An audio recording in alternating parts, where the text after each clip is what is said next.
Hi guys! Ayan, nakagawa na ako ng Christmas light guys. Ayan, Christmas light. Ayan guys, Christmas tree at Christmas light na yan guys. Ayan.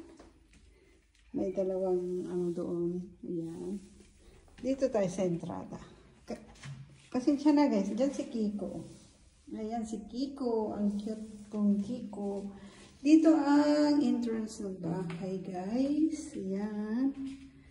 Simple, pero tama na yan sa akin. Kasi simple lang naman ang buhay namin, mag-asawa. Ayan, guys. Ayan ang entrada. O, diba?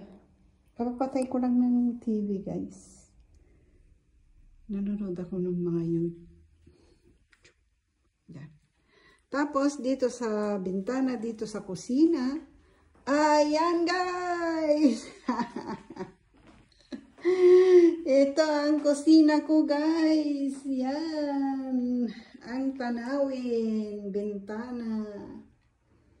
Ayan guys, diba? O yan, hindi pa ako nakabili ng prutas. Yan guys, ang decoration ng aking Christmas ngayon. Yan. At ang aking Christmas tree ay ginawa ko ito guys. Kasi ang ginagamit ko naman ay mga original, mga ano ng mga aking mga tanim guys. Yan. Pero wala pang Christmas light to guys. Ayan. Dito. Yan. Ganyan lang guys. Tama na yan. Ayan si Kiko. Ayan ang aking Kiko. Sinugnog guys, nasa ano loob. Kasi nag-aaway sila. Ayan.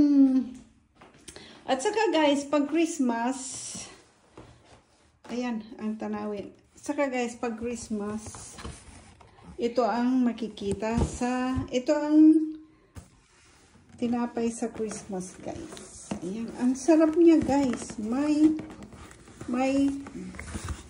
dry, ano ba ito?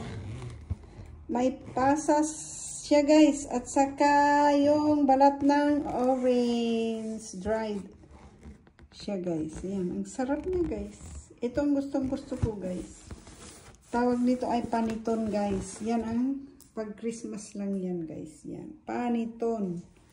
Yan guys. Oh, tignan nyo na yung Christmas light ko. Yan.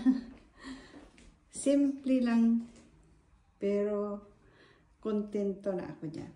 Ayan. Pag nag-aalmusal kami dito guys, o kumakain, tumanaw ka doon. Ang ganda ng tanawin. Ayan. O, di ba nakikita yung dagat doon? Ayan. Bye guys. Thanks for watching. Bye.